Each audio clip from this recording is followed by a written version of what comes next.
నమస్కారం అందరికి. ఇప్పుడు ఇది మా నాన్నగారితో ముచ్చట్లు అనే ఒక చిన్న శీర్షిక తీసుకురావడానికి ఒక ఆలోచన వచ్చింది. నా పేరు విద్య.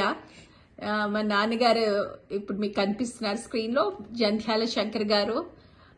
1935 విజయవాడలో జంధ్యాల దక్షిణామూర్తి గారికి, తర్వాత జంధ్యాల కనకదుర్గాంబ గారికి 5th చైల్డ్ గా పుట్టడం జరిగింది. ఆ కాలంలో అసలు ఫోటోగ్రఫీ ఎక్స్పీరియన్స్ అందరిళ్లలో ఎలా ఉండేది? నాన్న చాలా చాలా అంటే చాలా గొప్ప ఫోటోగ్రాఫరు. అంటే ఎందుకు చెప్తున్నానంటే, నేను వాళ్ళు 1963 to 66 అమెరికాలో ఉండి బోలంత ఫిల్మ్, ఈ కాలంలో వీడియోలాగా అప్పుడు ఫిల్మ్ అది చేసి మాకు వచ్చి చూపించేవారు. తిరిగి వచ్చేసాక ఇండియాకి మాకు గోడల మీద దీంతో వేసి ప్రొజెక్టర్తో గోడ మీద లైట్స్ అంతా రూమ్ అంతా డార్కించేసేసి మాకు ఆ ఫిల్మ్ అంతా చూపించేవారు. అఫ్ కోర్స్ అప్పుడు మాటలు ఉండేవి కావు. So unlike today's videography. But having said that, is 89 today.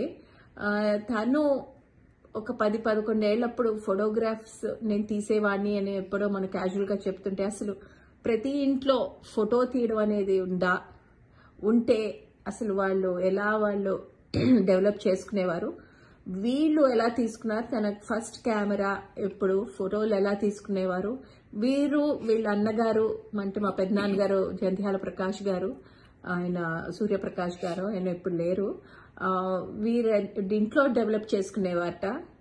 ఆ అనుభవాలన్నీ తెలుసుకుందాం నాన్న. సో మీరు ఫస్ట్ టైం జీవితంలో కెమెరా చూసింది ఎప్పుడు?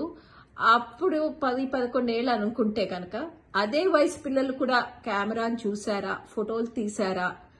మిగతా వాళ్ళందరూ ఆ ఇళ్లలో ఎలా ఉండేవి ఫొటోస్ అనేది తీసుకోవడం, ఎలాగా కెమెరా డెవలపింగ్, అసలు కెమెరాలు ఎంత ఈజీగా ఉండేది, ఎంత ఖరీదు ఉండేది డెవలప్ చేయడానికి, అవన్నీ. తర్వాత over a period of time your interest in photography habit grew. అమెరికాకు వచ్చాక ఎలాగ దాన్ని how did you continue with that? Was it expensive, was it cheap, ఎలాగా అసలు హౌ డిడ్ యూ మేనేజ్? నా చిన్ననాటి ఫోటోలు, ఫోటోగ్రాఫర్స్ విషయం చెప్పాలంటే చాలా విషయాలు గుర్తుకొచ్చినాయి, చాలా విషయాలు మర్చిపోయాను కూడా. నాకు బాగా గుర్తేమిటంటే 1945 సంవత్సరం ప్రాంతంలో, అంటే నాకు 10 ఏళ్ళు అన్నమాట. అప్పుడు మా నాన్నగారు 4